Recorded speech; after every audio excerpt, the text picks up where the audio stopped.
Une fois n'est pas coutume, je vais parler d'Audi. Oui, je prononce Audi un peu à l'allemande et pas bêtement Audi à la française. Et on va parler d'une toute petite Audi un peu oubliée, l'Audi 50, qui fête ses 50 ans en 2024.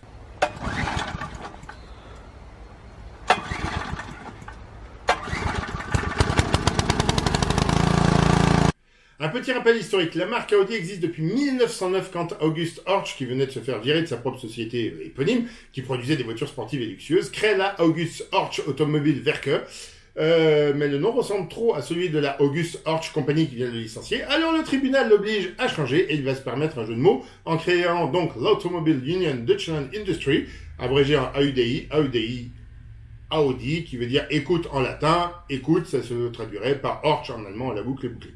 La nouvelle firme va reprendre ce que le patron savait faire dans son ancienne, du luxe et du sport, et s'imposer plusieurs fois dans le difficile rallye alpin en Autriche, lui valant le surnom de Alpensieger, littéralement vainqueur des Alpes, avant la Première Guerre mondiale. La crise de 1929 oblige les deux concurrents cousins à s'associer, ainsi que DKW et Wanderer, au sein d'une nouvelle structure appelée Auto Union, dont le logo sera 4 cercles croisés représentant chacune des marques. Bon, en réalité, Audi et DKW s'étaient associés en premier mesure, vous avez compris la blague.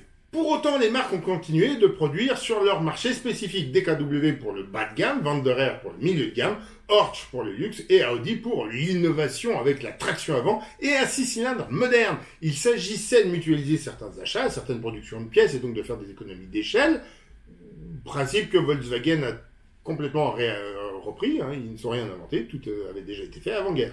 En 1957, c'est Mercedes qui rachète le groupe Auto Union, je vous passe les détails, avant de le revendre à Volkswagen en 64. DKW produisait une petite familiale à moteur de temps, donc concurrente de la Cox, mais la dot apporte de nouveaux moteurs, conçus sous l'égide de la marque à l'étoile, des diesels et des 4 temps à compression haute. C'est alors qu'on décide de ressusciter Audi pour porter ces nouvelles technologies. Et donc, la familiale DKW F102 voit sa remplaçante changer de badge en changeant de moteur, et ainsi naît l'Audi 60, qui tire son nom de la puissance de son moteur. Voilà. Et qui est plus long que la DKW, parce que le moteur a un cylindre de plus, donc plus statutaire. Et ça reste une traction, la seule grande berline, traction du marché allemand.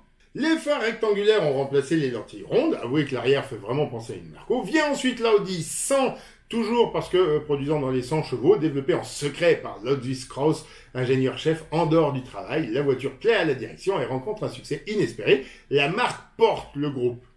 Et quand je dis le groupe, c'est le groupe Volkswagen, là, carrément. Elle a été dérivée en coupé sport et pour l'anecdote, c'est la première voiture à bénéficier de CAO pour son développement au monde. Cette bonne santé permet de racheter NSU, une marque qui mériterait une vidéo, ce qui va accroître les capacités de production du groupe. NSU est spécialisé dans les véhicules sportifs, dont le plus connu est un coupé dénommé TT, ainsi que dans les moteurs Wankel à piston rotatif qui mériterait également une vidéo. Au moment du rachat, NSU a développé une berline statutaire du nom de Aero 80, un moteur Wankel et traction avant. Elle deviendra la K70, la première traction avant de Volkswagen, mais avec un moteur 4 cylindres Audi. Peu de temps après, Audi présente la 80 pour remplacer la 60, concurrente plus moderne qui deviendra la Passat chez Volkswagen et qui signera la fin progressive de la marque NSU absorbée par les anneaux. En 1974, Volkswagen descend en gamme en remplaçant l'historique et indétrônable Cox tout à l'arrière et tout en courbe par son exact opposé, la Golf tout à l'avant et toute rectiligne. Le concept est sportif et pratique avec son haillon. La ligne est contemporaine puisque signée Giugiaro qui la recyclera plus tard. Le succès est immédiat. Je ne saurais pas dire si ce succès a influencé Audi, mais la marque lance quelques mois plus tard ce qui ressemble à une 80 raccourcie, la 50. Elle est plus petite que la Golf, donc plus citadine. Sa ligne est un mélange du travail interne de Klaus Lüthe et du prestataire extérieur Berton, sous la plume de Gandini, plein de sujets de vidéo potentiels. Elle est à l'origine une étude NSU pour remplacer sa petite Prince et détient alors le record de la voiture conçue en moins de temps, 21 mois. Le modèle va tellement plaire que la maison mère décide de le récupérer et d'en faire la Polo avec le plus petit moteur de la gamme et un équipement moindre, donc moins cher, donc elle se vend mieux. Et là se dessine le groupe VAG tel qu'on le connaît. À Volkswagen, les populaires, et à Audi, les berlines et ce qu'on n'appelait pas encore le premium. Audi ne reviendra sur le marché des citadines qu'en 1999 avec l'A2, un monospace urbain tout en aluminium qui ne rencontrera pas le succès escompté, puis enfin l'A1 qui partage de nouveau sa plateforme avec la Polo en 2010 seulement. Autre anniversaire pour les anneaux en 2024 avec les 30 ans de l'Audi A4. La première, si vous avez bien suivi, à ne plus évoquer la puissance de son moteur dans son nom.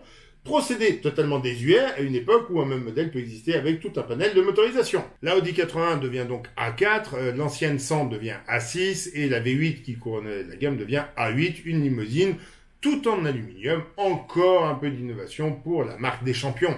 Si cette vidéo vous a plu, évidemment, vous la likez, vous la partagez, vous vous abonnez.